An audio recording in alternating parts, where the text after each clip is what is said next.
Building করছেন আপনি? আমি একটা বিরাট মুসলমান হুজুর, আল্লাহর রহমতে 6 তলা বিল্ডিং করছি।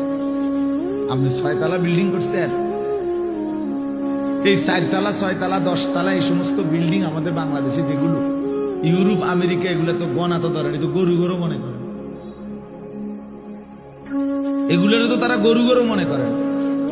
আমার একজন পরিচিত আছে জাপানের থাকে, উনি আমার বলছে হুজুর আপনারা যে সমস্ত প্রাইভেট কারে চলেন এগুলো দিয়ে আমাকে জাপানে ছাগল টানে, ছাগল টানে।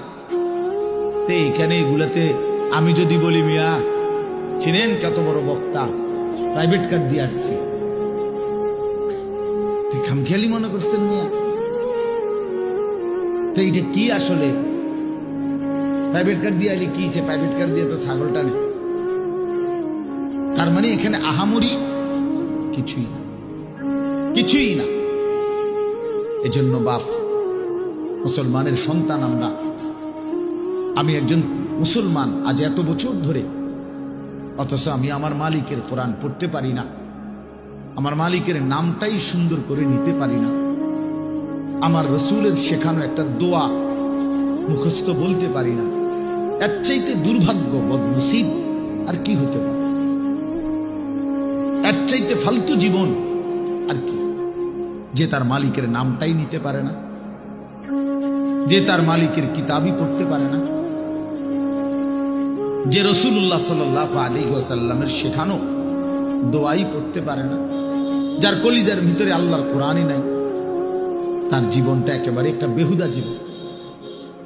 একেবারে পরিষ্কার হাদিস, রাসূলুল্লাহ সাল্লাল্লাহু আলাইহি ওয়াসাল্লাম বলেন, ইন্নাল্লাযী লাইসা ফি জাওফিহি শাইউম মিনাল কোরআন কাল বাইতিল খারিব। নবী সাল্লাল্লাহু আলাইহি ওয়াসাল্লাম বলেন, যার অন্তরের মধ্যে আল্লাহর কোরআন নাই কিছু পরিমাণ, তো সে একটা বিরান ঘরের মতো, সারা বাড়ি আলগা বাড়ি, যে বাড়িতে মানুষ থাকে না, কুকুর বিড়াল থাকে, গরু ছাগল থাকে, যেই বাড়িতে সাপ বিচ্ছু থাকে, এখন আর মানুষ থাকে না, মানে বিরান ঘর।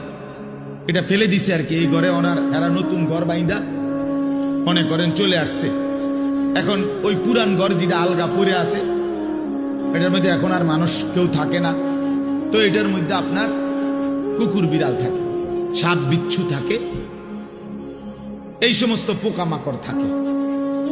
এটারে কয় বাইতুল খারিব, বিরান ঘর, সারা বাড়ি। আপনারা কি করেন আমি জানি না, আপনাদের অঞ্চলে কি বলে কোন সারা বাড়ি? বুঝছেন তো কথা, এটা না ও তো সারছে, বুঝলেই। এই সারা বাড়ি রাসূলুল্লাহ সাল্লাল্লাহু আলাইহি সাল্লাম বলেন, যেই দিলে আল্লাহর কোরআন নাই ওইটা গরু ছাগলের ঘর, ওখানে মানুষ থাকে না। সেই দিলে মানুষ থাকে না, জন্তু জানোয়ার থাকে, সাপ বিচ্ছু থাকে, সেই দিলের মধ্যে চতুষ্পদ জন্তু জানোয়ার থাকে, মানুষ থাকে। এই জন্য কোরআনুল কারীম বিহীন মানুষ হয় না, কোনো সিস্টেম নেই। সেজদা বিহীন মানুষ হয় না, যার মধ্যে সেজদা নাই ওই মানুষ না,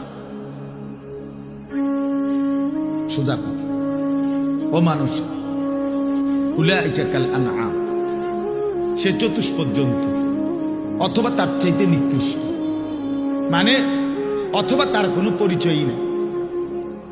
চতুষ্পদ জন্তু তো একটা লেভেল হয়েছে, তো গরু ছাগল না, গরু ছাগল না বলে কি না, কিও না, বুঝেন না আপনি কথা? আপনি যদি বলেন যে এ তো গরু ছাগলও না, তাহলে এতে কি না, এতে কিও না, কিচ্ছুই না, কিছুই না।